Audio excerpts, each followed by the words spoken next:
This is IGN. Around the World and Back Again. This is your IGN review of Carmen, Sandiego by Sarah LaBeouf. Revisiting a game series from your youth is like exploring the basement in your childhood home.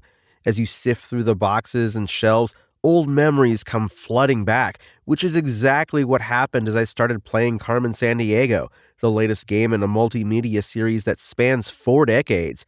When the master thief appeared on screen in her iconic trench coat and fedora, I was 8 years old again. My face inches from a computer screen as I used my nascent knowledge of math, geography, and history to solve Carmen's latest caper.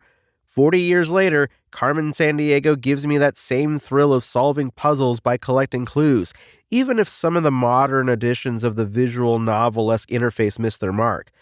While the series got its start as an edutainment game, modern Carmen Sandiego is a mix of puzzle solving, quick-time events, a dash of third-person top-down exploration, and, of course, the occasional trivia question. In some ways, the newer elements make the world feel bigger and more exciting than its early DOS iterations. There's more to do than simply click on icons representing key locations, parse through dialogue, and answer questions that wouldn't be out of place on a 5th-grade final exam. That said, I wouldn't have missed new activities like hang gliding and grappling from rooftop to rooftop if they weren't included. As you follow vile thieves from one country to the next, you'll need to collect 2 types of clues: those that help them figure out where to go next, and those that help narrow down the list of suspects in the Acme Detective Agency's database.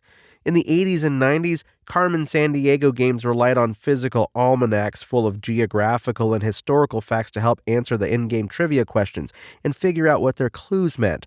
This time around, all of that information is kept within the game itself. Throughout the campaign, you'll find pieces of data like airport codes, exports, national languages, government structures, and more. This self-built almanac comes in handy when you're on a vile villain's tail and need to decide what to do next. Typically, you'll have a handful of clues to go by: a color or pattern on the flag, the spoken language, or whether residents drive on the left or right side of the road. You'll use those clues to determine your next city from 3 provided choices. Clues are found by exploring key spots throughout a variety of exotic locations around the globe, from New Orleans to Barcelona to Singapore to Brisbane, with a few stops in between. This is similar to how the early games worked, but there's a bit more room for exploration and making choices this time around. In some places, Carmen gets to wander around, question multiple witnesses, and seek out local trivia that could come in handy later. You don't get to choose which activities happen in which location, but there's more action involved than there used to be. Every case has several chapters with individual heists connected by an overarching villain. The cases start out at the scene of the crime, whether that crime is the theft of a Japanese bullet train or the replacement of a city's free Wi-Fi hotspots with paid Wi-Fi versions. In each city, you can visit 3 locations to collect clues that bring you one step closer to solving the case.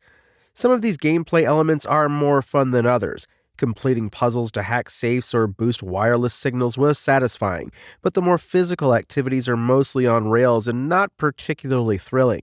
I have a particular beef with the grappling hook minigame, which requires a simple button press as icons align on your screen.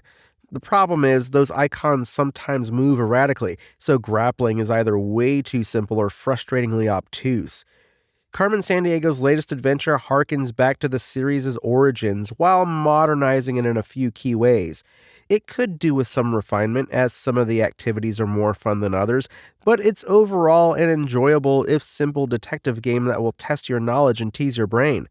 For kids, Carmen Sandiego offers an age-appropriate challenge that makes learning entertaining, just like the edutainment genre set out to do so many years ago.